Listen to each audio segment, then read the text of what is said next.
వివాహమైనటువంటి ఒక పురుషుడిగా, ఒక బాధ్యత కలిగినటువంటి వ్యక్తిగా తను ఈ గ్రామంలోనైనా తను ఎక్కడ నివసించినా అక్కడైనా గాని ఆయన బ్యాచులర్ అని చెప్పేవాడు. ఈ రోజు నుంచి ఇతని బ్యాచులర్ లైఫ్ అయిపోతుంది. ఈ రోజు నుండి ఈ వివాహ బంధము మమత ద్వారా జరపబడుతున్న ఈ వివాహం ఇతన్ని పూర్తి స్థాయిలో ఒక పరిపూర్ణ, అలాగే మమత సిస్టర్ కూడా ఇప్పటి వరకు తాను ఒంటరిగా తన తల్లిదండ్రుల యొద్ద తన చదువు గాని తన ఉద్యోగం గాని ఏదైనా తను ఒంటరి జీవితాన్ని జీవించింది. అయితే మీరిద్దరూ తెలుసుకోవాల్సిన విషయము, ఈ రోజు నుండి మీ ఒంటరి ప్రయాణాలు పూర్తిగా అయిపోతాయి. ఇక నుండి మీరిద్దరు కలిసి జీవిస్తారు. ఈ రోజు నుండి ఎఫ్ఎస్సి పత్రికలో రాయబడినట్లుగా ఇక పురుషుడు తన తల్లిదండ్రులను విడిచిపెట్టి తన భార్యను హత్తుకొనును, వారు ఏక శరీరమయ్యుందురని రాయబడింది అక్కడ. ఈ రోజు నుండి మమత యొక్క పూర్తి బాధ్యత సురేష్ తీసుకుంటాడు. ఎందుకంటే ఈ వాక్యం అయిపోగానే వాళ్ళ తల్లిదండ్రులు వచ్చి ఒకరిని ఒకరికి అప్పగింతలు చేస్తారు. అనంతరం దయచేసి పెళ్లి కుమారుని తల్లిదండ్రులు, పెళ్లి కుమార్తె తల్లిదండ్రులు చాలా ఇంపార్టెంట్. వారు ఇక్కడ ఉండేటట్లుగా చూడండి. వెంటనే వాళ్ళని పిలుస్తాం ఈ రెండు మాటలు అయిపోయిన తర్వాత. కాబట్టి స్త్రీ అయినా మమత, పురుషుడైనా సురేష్, వీళ్ళిద్దరు కూడా దేవుని ఏర్పాటు చొప్పున ఈ పరిశుద్ధ వివాహ కార్యానికి సమ్మతించి ఇక్కడికి వచ్చారు. ఈ వివాహం అయిపోయి ఇక్కడ స్టేజ్ దిగిన దగ్గర నుండి వారిని భార్య భర్తలుగా ప్రకటన చేయడం జరుగుతుంది. వారికి భార్య భర్తలుగా క్రైస్తవ విశ్వాస జీవితాన్ని ప్రారంభిస్తారు.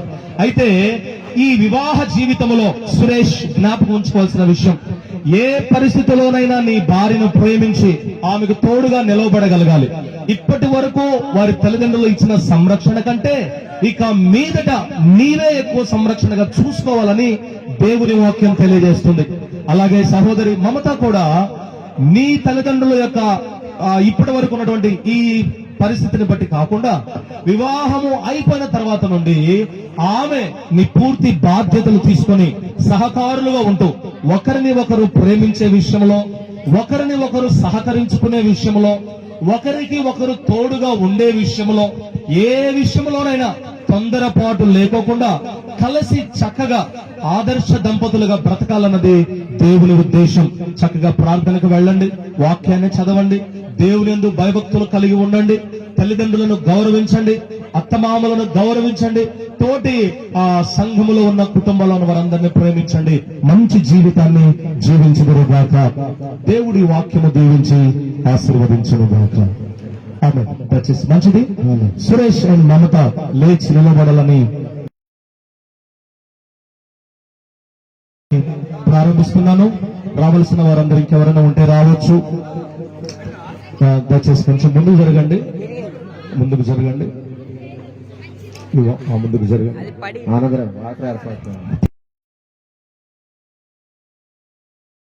ఈ కార్యము ప్రారంభానికి చిన్న ప్రార్థన చేసి ప్రారంభిద్దాం. చిన్న ప్రార్థన చేసి ప్రారంభిద్దాం. అందరూ దయచేసి స్థలాలు ఉంచి కళ్ళు మూసుకున్నట్లయితే మరి ఉన్నటువంటి మా సంగపతి గారు, కోటేశ్వరరావు గారు చిన్న ప్రార్థన చేస్తారు. వివాహ కార్యాన్ని ప్రారంభిద్దాం. చిన్న ప్రార్థన.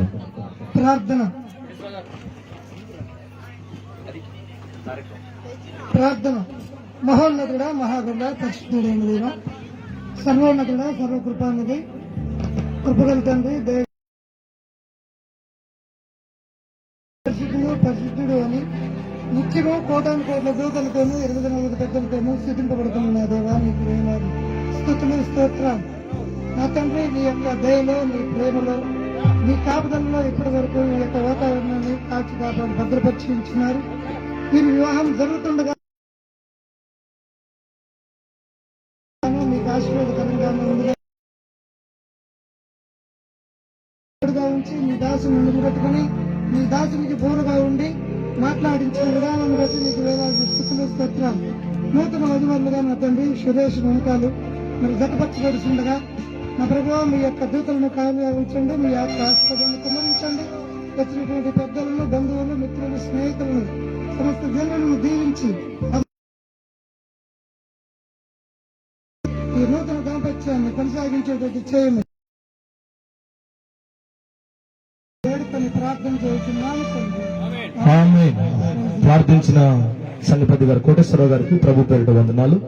ఈ పరిశుద్ధ వివాహ కార్యాన్ని ప్రారంభిద్దాం. మిక్కిలి ప్రియులారా, ఈ స్త్రీ పురుషులు అనగా సురేష్ మమతాలు పరిశుద్ధ వివాహం చేయుటకు దేవుని సంఘమందును సముఖమందును ఈ సంఘము ఎదుటను మనము కూడి ఉన్నాము.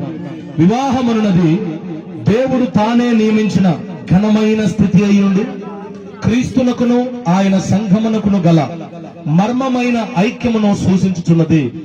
గలిలయలోని కానాను వివాహములో క్రీస్తు వెళ్లిన వివాహము అక్కడ చేసిన మొదటి అద్భుతమైన కార్యము నీటిని ద్రాక్షారసముగా దేవుడు మార్చాడు.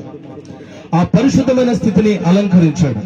మరియు ఇది అందరిలో ఘనముగా ఎంచదగినదని పరిశుద్ధ లేఖనము మెచ్చుకొనుచున్నది. కాబట్టి ఎవరును ఈ వివాహమును అనాలోచన లేకుండాను చులకనగాను శరీరేచ్ఛ కొరకును పూనుకొనకూడదు. కాగా వివాహము ఏర్పడిన హేతువులకు తగినట్టుగా యోచించి భక్తితోనూ వినయములతోనూ వివేకముతోనూ సుబుద్ధితోనూ దైవ భయముతోనూ దీనిని పూనుకొనవలెను. ఆ హేతువులేవనగా, మొదటిది దేవుడు తన చిత్త ప్రకారముగా మనుష్య జాతి అభివృద్ధి పొందినట్లుగా పిల్లలు ప్రభు యొక్క భయమునందును శిక్షణ యందును ఆయన పరిశుద్ధ నామమునకు మహిమ కారణముగా పెంచబడినట్లు వివాహము ఏర్పడి ఉన్నది. రెండవది, దేవునిచే నాటబడిన స్వాభావికమైన కోరికలను అపేక్షలను పరిశుద్ధపరచబడి యుక్తముగా క్రమపరచబడినట్లు దేవుని వలన ఈ పరిశుద్ధ స్థితికి పిలువబడిన వారు అందులోనే పవిత్రులుగా జీవించినట్లును ఇది ఏర్పడి ఉన్నది. మూడవది చెప్పే ముందు ఆనందరావు పాస్టర్ గారు వాళ్ళకి మంచి నీళ్ళంట తీసుకొచ్చి కొంచెం ఏర్పాటు చేయండి. మూడవది, సుఖ దుఃఖముల్లోనూ ఒకరి కొరకు ఒకరు తోడుగాను సహాయముగాను ఆదరణగాను ఉండునట్లు ఇది ఏర్పడి ఉన్నది. ప్రభు అయిన దేవుడు చెప్పినదేమనగా, నరుడు ఒంటరిగా ఉండటం మంచిది కాదు, వాని కొరకు సాటి అయిన సహాయము వాని కొరకు చేయదుననుకొనెను. మన ప్రభు అయిన యేసుక్రీస్తు చెప్పినదేమనగా, సృష్టాది నుండి దేవుడు వారిని పురుషునిగాను స్త్రీనిగాను కలుగ చేసినని మీరు చదవలేదా? ఈ హేతువు చేత పురుషుడు తన తల్లిదండ్రులు విడిచిపెట్టి తన భార్యను హత్తుకొనును, వారిద్దరూ ఏక శరీరముగా ఇద్దరుగా ఉండక ఏక శరీరముగా ఉందురు. కాబట్టి దేవుడు జతపరిచిన దానిని మనుష్యుడు వేరుపరచకూడదు. అపోస్తుడైన పౌలు పరిశుద్ధాత్మ ఆవేశము వలన చెప్పిన సంగతి ఏమనగా, పురుషులారా మీ భార్యలను ప్రేమించుడి, క్రీస్తు కూడా సంఘమును ప్రేమించి దాని కొరకు ప్రాణమును పెట్టినట్లుగా ప్రతి పురుషుడు తన భార్యను ప్రేమింపబద్ధులై ఉన్నారు. మరియు పాప కారణమును బట్టి గాక గృహస్థ మార్గమందు అనేకమైన కష్టములు శ్రమలు రావలసి ఉన్నను, కరుణాశీలుడైన మన పరలోకపు తండ్రి పరిశుద్ధమైన తనకు హితమైనట్టు నీ స్థితి యందు తన బిడ్డలను విడనాడక అత్యధిక ఆశీర్వాదములతో ఎల్లప్పుడూ వారికి తోడును. ఈ పురుషుడు అనగా రెడపంగు సురేష్, ఈ స్త్రీయు అనగా పాతకోటి మమత పరిశుద్ధమైన గృహస్థ మార్గములో పరిశుద్ధ వివాహములో జతపరచబడుట కొరకు ఇప్పుడు ఇక్కడికి వచ్చి ఉన్నారు. వీరు జతపరచబడుట అనగా వివాహము చేయుట సరికాదు అని ఏదైనా న్యాయమైన హేతువు కలిగి ఉన్న ఎడల ఇప్పుడే తెలియచేయవలెను, లేకపోయినట్లయితే ఇక ఎప్పటికీ మౌనముగా ఉండవలెను. కాబట్టి ప్రియులరా, ఈ సురేష్ అలాగే మమతాలు మంచినీళ్ళు అయ్యేంత పని చేశారు. మీరు ఆనందరావు అందలాడి పెళ్లి చేస్తామని చెప్పి కాసేపు ఉంటే భోజనం కూడా మన వాళ్ళకి స్టేజ్ మీద పెట్టాల్సిన పరిస్థితి వస్తుంది. దేవునికి మహిమ కలుగును గాక. ఈ పాస్టర్ గారు ఏమన్నా కొంచెం లేట్ చేస్తే ఇంకా బాణాలన్నీ పైకే వస్తాయి. కాబట్టి ఒక్క బాణం కూడా రాకుండా ఏంటి మనం దీన్ని ముగించేద్దాం. హల్లెలూయా. ఇప్పుడు చెప్పండి, ఈ వీరిద్దరి పరిశుద్ధ వివాహము జరుగుట సరైనది కాదని ఏదైనా న్యాయమైన అభ్యంతరం గాని ఆటంకం గాని ఇబ్బంది గాని ఏదైనా ఉంటే కూడి ఉన్న ఈ సమాజం అందరిలో ఎవరైనా మీ యొక్క అభ్యంతరాన్ని మీ చేయి పైకెత్తి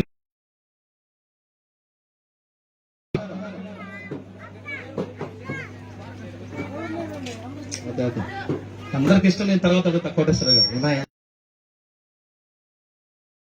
ఎవరు కూడా ఎటువంటి అభ్యంతరాన్ని తెలియచేయట్లేదు కాబట్టి మీ అందరికీ మనస్ఫూర్తిగా సురేష్ మమతల యొక్క వివాహము జరుపుబడటం అనేది మీకు ఇష్టమైనట్లయితే మాకు ఇష్టమేనండి, మాకు ఎలాంటి అభ్యంతరం లేదు అని తెలియజేసే వాళ్ళు మీ కుడి చేతిని పైకెత్తి మీ సమ్మతి తెలియచేయాలని మనవి చేస్తున్నాను. మన వీడియోగ్రాఫర్ గారైన రవి గారు మిమ్మల్ని అందరినీ వీడియో తీసేంత వరకు మీ చెయ్యెత్తి ఉంచుకుంటే మీకు మంచిది. మీరు కూడా వీడియోలో కనబడుతున్నారు కాబట్టి చెయ్యెత్తి ఉంచండి, సంతోషంగా ఉండండి. దేవునికి మహిమ కలుగునుగాక. ఆగని కోటేశ్వర గారు వీళ్ళ సంగతి తర్వాత చూద్దాం, ముందు వాళ్ళ సంగతి చూద్దాం. అది చెయ్యి ఎత్తినటువంటి విధానాన్ని బట్టి తమ్ముడు, నీ ముఖము మనోహరము, నీ స్వరము మాధుర్యము, నీ పాదాలు చేతులు పెంచండి అపరంజిమయము. ప్రైజ్ ది లార్డ్, హల్లెలూయా. మంచిది. మీరైతే చేతులు ఎత్తారు, మీకు ఎలాంటి అభ్యంతరం లేదని తెలియజేశారు. వేదిక మీద పెళ్లి చేసుకోవడానికి వివాహాన్ని జరిపించుకోవడానికి వచ్చిన వీరి గురించి మనం ఒకసారి ఆలోచించదు. సురేష్ అండ్ మమత, మీ ఇద్దరు కూడా ఈ పెళ్లి మనస్ఫూర్తిగా ఇష్టమైనట్లయితే మీ ఇష్టాన్ని కుడి చేయి ఎత్తి చూపించడం ద్వారా మాకు తెలియజేయండి. ఏ విధమైన బలాబంది గాని, ఏ విధమైన ఆటంకం గాని, ఇబ్బంది గాని లేకపోతే సంతోషంతో మీరు కూడా మీ చేతుల పైకెత్తి చూపిస్తే అది మీ సమ్మతిని తెలియజేసినట్లుగా నేను చూస్తాను. మంచిది. మీరందరూ తెలియజేసిన ఇష్టాన్ని బట్టి, ఇక్కడున్న వీరి ఇష్టాన్ని బట్టి, సురేష్ మమతల యొక్క ఇష్టాన్ని బట్టి ఈ పరిశుద్ధ వివాహ కార్యములోనికి మనం ముందు కొనసాగుదాం. దేవుడు ఈ మాటలు దీవించి ఆశీర్వదించును గాక. ఇంకొక మైక్ ఉంటే సహాయం చేయండి బ్రదర్స్. ఇంకొక మైక్ స్టేజ్ మీదకి పంపించండి. సురేష్ మమత కాస్త ముందుకు జరిగి ఒకరికి ఒకరు ఎదురుగా నిలబడాలి. కొంచెం ముందుకు జరగండి, కొంచెం ముందుకు జరగండి. Very good Suresh, God bless. మీరు అమ్మా పెళ్లి కుమార్తె తరపున వాళ్ళు వరదాపురంలో ఉన్నటువంటి పాతకోటి కుటుంబ సభ్యులు, మన రామయ్య గారి బంధువులు ఎవరైనా సరే ఒకళ్ళు, సురేష్ ఇదిగో నేను గట్టిగా అనకూడదు, నిన్నేం అనకూడదు కాబట్టి నీకు సంబంధం లేని పని అసలు నువ్వు చెయ్యొద్దు, నువ్వు కాముగా ఉండు, నేను ఆ పనిని ఈ కుక్కలకి అప్పగిస్తాను. ఏంటి సూట్ వేసుకున్నావు, చూడడానికి ముచ్చటగా ఉన్నావు, నేను చెప్పింది నువ్వు చేయను. వెనక్కి జరుగు, వెనక్కి ఇటు జరుగు, నాకు వెనక్కి జరుగు, వెనక్కి జరగండి, వెనక్కి జరుగు. దయచేసి మన పాతకోటి రామయ్య గారి బంధువులు కుటుంబ సభ్యుల్లో పెళ్లి కుమార్తె ఎవరన్నా ఒకళ్ళు ఇక్కడికి రావాలని మనం చేస్తున్నాం. అమ్మాయికి సహాయం చేయడానికి ఒక్క నిమిషం రాని ఇంకా ఉండండి, నిలబడు మైక్లో ఈ మాట. సురేష్, నీవు ఈ స్త్రీని అనగా పాతకోటి మమతాను వివాహం చేసుకొనుటకు దేవుని ఎదుట సమ్మతించుచున్నావా? సమ్మతించుచున్నాను.